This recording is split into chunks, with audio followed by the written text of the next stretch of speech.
Fernando Salino está en línea con nosotros. Fer, buen día, ¿cómo estás?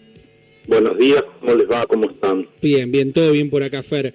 Bueno, vamos... Ahora intrigado por tanta cosa que dijeron, ahora quiero saber, no sé cómo voy a hacer. Y dice Otogali que por privado. No, yo quiero que sepa la gente. Claro, yo también quiero que sepa la gente, pero no deja ni preguntar, Fer, ¿viste cómo es esto? Bah, ¿qué le vamos a hacer? Esperaremos el próximo capítulo.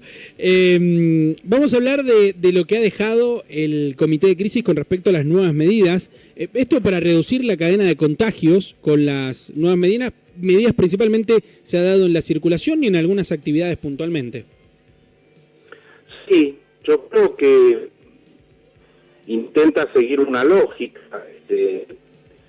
Vamos a repetirlo de siempre, entendemos que hay comercios que se perjudican seriamente, que hay que encontrar alguna solución, pero lamentablemente el número de contagios crece y me parece bien que se tomen medidas, sobre todo para las actividades en lugares cerrados, lo que es el aire libre, cada vez está como más permitido, tampoco es cuestión de juntar multitudes al aire libre, pero son actividades más factibles. Lo que es en lugares cerrados es más difícil.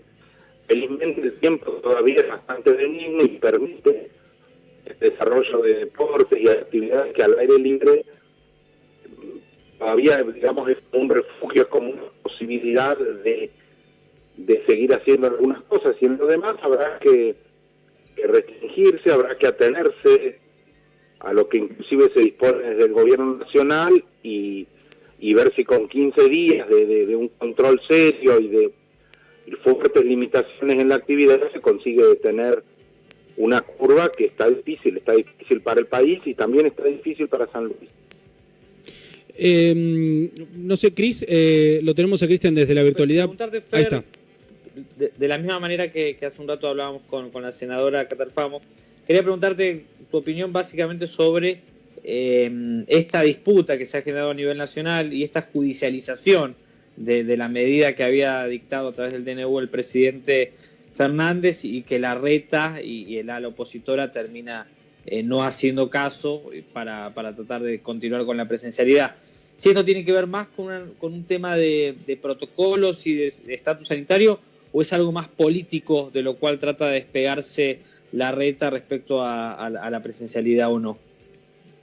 Mira, Cristian, yo creo que anoche se vivió, sobre todo dentro del AMBA y de la Ciudad Autónoma de Buenos Aires, uno de los días más tristes de la política argentina de los últimos tiempos. Porque la verdad que es lamentable.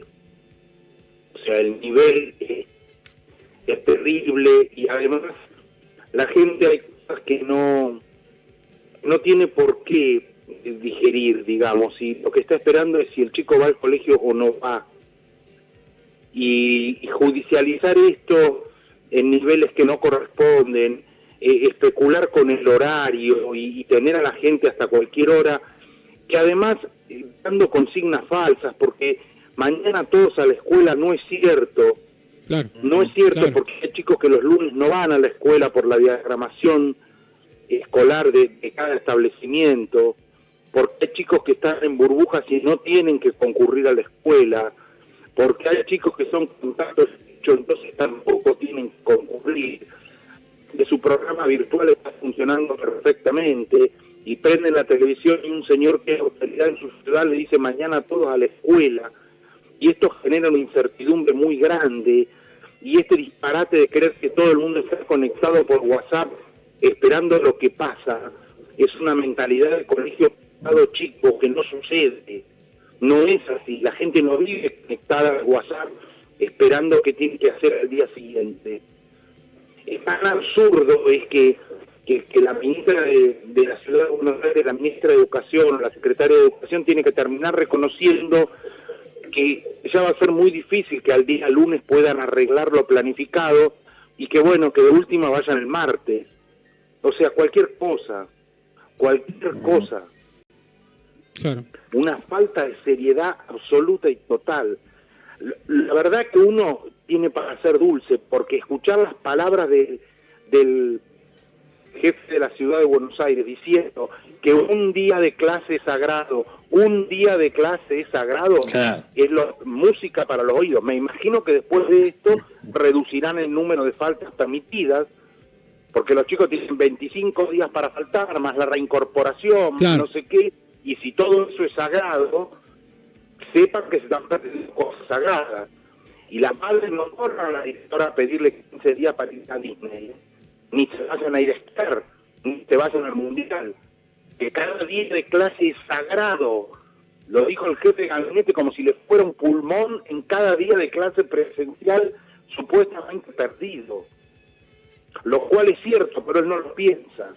Nunca lo pensó, nunca lo dijo, nunca actuó en función de eso. Prepara una actuación, habría que revisar la asistencia de sus propios hijos a ver cuántas veces se fueron a cualquier lugar Claro. y regalaron días de clase. Y ahora resulta que un día de clase le va un pulmón. Pero no hay que ser tan hipócrita, chicos. No hay que ser tan hipócrita. Por favor, la directora de escuela, cuando las madres vayan a pedir para ir a Disney 15 días, le sacan la foto al jefe de gabinete y de 50.000 funcionarios nacionales que dijeron que un día de clase presencial es la vida y la muerte y la historia del alumno, y le van a trastocar la mente al chico y no sé cuántos disparates más, que no los piensan, no los creen, no los creyeron nunca. Les importó Sí. el cine durante toda la vida, y ahora hay que hacer una puesta en escena no comprendiendo la profundidad del problema, haciendo una expresión política lamentable. Y hay que aceptar que la respuesta del gobierno nacional es endeble. Está muy mal comunicada de parte del presidente de la República, es dubitativa, es temerosa, es endeble. Claro. Dijimos la semana pasada, un padre culposo no conduce a un adolescente rebelde. Acá la rebeldía está fogoneada, está motivada, está sostenida, alevosamente sostenida, con una irreverencia, con una mala educación realmente histórica. No es que un día de clase no sea importante, efectivamente lo es, ojalá logremos volver a lo presencial. Lo que incomoda, lo que molesta es la hipocresía y la especulación política que se está haciendo con esto. Sí, es tremendo, es tremendo. ¿Crees, Fer, que puntualmente, hablando desde lo sanitario, el hecho no es lo que sucede principalmente dentro de las instituciones, que han demostrado que no llegan ni al 1% de contagios dentro de las escuelas, sino más bien lo que ocurre en la circulación desde y hasta, desde el lugar de donde salgo, desde casa y hasta que voy a la escuela? Y otra de las preguntas que quería anexarle a esto es, ¿qué va a pasar con las escuelas que están en poblaciones muy pequeñas? Podemos citar las escuelas rurales, por ejemplo. No se ha pensado en lo que puede suceder, por ejemplo, en el interior del país. Mira, en las escuelas rurales no piensa nadie. Acá se miran el ombligo, piensan en el colegio de los hijos, el colegio que fue Macri y 3 colegios privados más. Lo demás no les interesa nada. Uh-huh. Nada, absolutamente nada. Nada. En realidad creo, esto es personal, ¿no es cierto? Lo que se debe dar es una instrucción clara y después vendrán los fundamentos. Es notorio que si vos disminuís la actividad escolar, disminuyen toda una serie de actividades y la gente se queda en sus casas.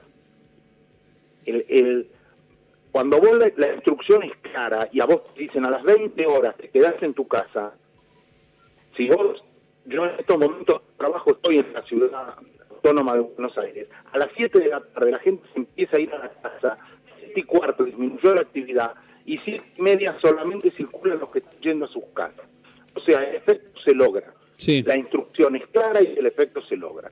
Si vos empezás a dar vueltas y a decir que el problema es que el padre se para a media cuadra del coso, mirá lo que tenés que escuchar. Claro, El padre claro. se baja del auto y el hijo no se sube. ¿Qué auto? Claro. ¿Cuántos padres de la Argentina que llevan chicos a la escuela tienen auto?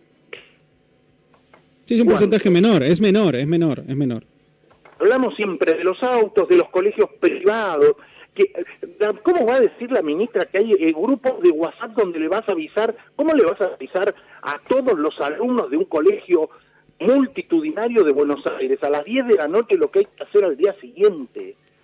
¿Pero en qué categoría de disparate estamos cayendo? En los colegios vos comunicas una semana antes y hay gente que no se dio cuenta. Así fue toda la vida. Y vas a avisarle 7 horas antes lo que hay que hacer en un supuesto grupo de WhatsApp donde están todos conectados. Están todos conectados los colegios chicos con esa mentalidad que piensan ellos en la educación.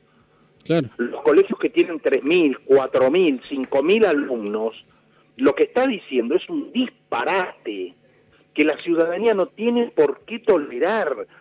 Y tal es el disparate que vuelvo a decir al final de la conferencia, ante la primera pregunta seria, la ministra reconoce que para mañana no se puede arreglar nada. Si para mañana no se puede arreglar nada, ¿por qué saliste 10:30 de la noche a decir ese disparate?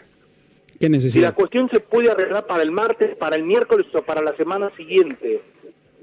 Ahora resulta que en 15 días te va la vida. La vida va en la pandemia, en el contagio. Esto es lo que hay que entender. Pueden pasar cosas gravísimas, que el chico no termine 4º grado este año, sino que lo termine el año que viene. Eso es gravísimo. Gravísimo es que se le muera el abuelo. Claro. Porque el chico agarró el virus en la escuela y se lo llevó a la casa. Eso es gravísimo. Pero esto hay que entenderlo y hay que decirlo lamentablemente con esta crudeza, que no se trata de atemorizar a nadie, se trata de entender lo que estamos viviendo. En la Primera Guerra Mundial a nadie se le ocurrió que el problema era que el hijo perdía 4º grado. Claro, no, seguro. No digamos disparate, porque no se puede. No estamos viviendo un gran... Mi hijo, y estoy copiando de Linja, claro, mi hijo no se va a recibir de ingeniero este año, se va a recibir de ingeniero el año que viene. ¿Pero leíste cuánta gente murió en el mundo por el coronavirus? ¿O qué estamos diciendo? Claro. ¿Dónde está puesta en la puerta de la casa del presidente de la República sin barbijo? Todo el tiempo sin barbijo. Además, ¿qué clase de idiota crees que es la gente que mira? Ahora todo el mundo en televisión, locutores, se ponen barbijo. Chicos, menos mal que hace mucho que estamos al aire y le dijimos, ustedes no son tan esenciales como para almorzar sin barbijo, para reunirse de a 7 en un estudio de televisión sin barbijo. Hay científicos que se fueron de los estudios de televisión cuando vieron cuál era el panorama. 30 personas todas juntas, sin ventilación y sin barbijo. Bueno, algunos se dieron cuenta y ahora se ponen barbijo. Menos mal. Sí, algo extremo. Bueno, algo extremo es lo de... Muchachos, un año le llevó. Algo extremo es lo de Mauro Viale. No sabemos dónde se habrá contagiado, pero era una persona que estaba de lunes a lunes en el medio, ¿no? Al aire y demás. Una persona súper respetable, digo, no. Llevo el caso, digo, porque por ahí nunca se... Al principio de la pandemia un poco fue donde empezaron con la virtualidad, pero después en los medios se manejaron siempre con la presencialidad y como decías vos, Fer, en algunos programas por ahí sí había 2 o 3 personas, pero en otros, como los programas de Magazine, hay hasta 7, 8 personas sentadas con distanciamiento entre comillas, ¿no? Pero lo que pasa es que acá estamos definiendo cómo queremos vivir. La oposición le plantea al presidente de la República un disparate. La gente no le cree. Entonces, vamos a hacer algo. Usted diga cualquier cosa y nosotros no le vamos a creer. Y vamos a crear todo un ambiente para que nadie le crea. Y ese es su problema. No es el presidente de la República el problema. Si la gente no quiere acatar las medidas que hay que acatar, el problema va a ser de todos. No es un problema de que al presidente de la República se le cree o no se le cree. Claro. Porque además eso no es genuino, esto está fogoneado. Y acá no es le creo o no le creo. Vos empezás a hablar de la pandemia, la gente habla de Alberto Fernández. Alberto Fernández es una circunstancia en la pandemia. Claro. Acá lo que hay que hacer es cuidarse, lo que hay que hacer es lavarse las manos, es usar alcohol en gel, es mantener el distanciamiento, es quedarte en tu casa. Quedarte en tu casa. Esto es lo que hay que entender. No, porque él dijo una cosa y después dijo otra cosa y el ministro dijo una cosa a la tarde y el otro dijo una cosa. Es cierto todo, está mal comunicado. Pero estamos hablando de una pandemia, chicos. Claro. Estamos hablando de una pandemia y resulta que ahora al jefe de gobierno de la ciudad de Buenos Aires se le va el alma porque los chicos pierden un día de clase presencial. Sí, claro. Se evalúa absolutamente el esfuerzo de clase virtual que se vino haciendo hasta ahora. Estamos todos locos. No, y además cuentan las cosas como cronistas. Los políticos tienen que entender que no son cronistas, los cronistas son los periodistas. Rodríguez Larreta no puede contar lo que pasa, tiene que contar lo que hace, cómo acciona, cómo incide sobre la realidad, no describirla. No, la descripción es para analistas, para periodistas. Acá dan vuelta a la milanesa. El periodista te dice lo que hay que hacer y el político te cuenta lo que está pasando. Claro. Sí, está la tortilla dada vuelta. El presidente de la República, discúlpenme, de 8 a 6 de la mañana, todos en su casa. Y si lo que dije antes estuvo mal, estuvo mal. Lo que digo ahora es esto, porque lo dicen todos los científicos del mundo, porque lo dijo Merkel, porque lo dijo Macron, porque lo dice el mundo. Ahora, si queremos vivir en una sociedad donde no aceptamos ningún tipo de norma, absolutamente ninguna norma, esto va a ser imposible. Si un día salimos a la calle y decimos no veo más en el semáforo en rojo, bueno, van a chocar todos. Claro. Y a lo mejor el presidente te lo informó mal y dijo naranjado en vez de rojo, y se olvidó de nombrar la senda peatonal, y como no nombró la senda peatonal, yo voy a seguir de largo. Bueno, seguir de largo, va a ser un caos de tránsito. Como el sistema impositivo está tan mal, yo no voy a pagar impuestos. Pero no pague impuestos, el Estado no va a recaudar y no va a poder ejercer las funciones que están previstas por el Estado a partir de esos impuestos. Claro. Hay una serie de normas que están aceptadas por todos. Sí. Así convivimos. Fer, bueno, que queremos agradecerte, se nos terminó el tiempo lamentablemente, pero nos queda hablar. Me extendí como mucho. No, pero está bien porque estábamos esperando tu opinión al respecto, es muy fresco esto de lo que estamos charlando. Yo porque quiero que me digan el intrigante, por eso Claro, ese es pero para cerrar la semana podemos hablar después de lo que ha sido la gran inauguración del Hospital Ramón Carrillo, que de seguro habrá mucho para que podamos comentar al respecto, que para nosotros... Seguro, eso es políticas públicas para la salud pública, para todos. Que para nosotros obviamente no va a dejar de ser noticia, así que en la semana lo charlamos. Por muchos años, felizmente. Gracias, Fer, un abrazo. Gracias, un abrazo grande, gracias a ustedes. Gracias.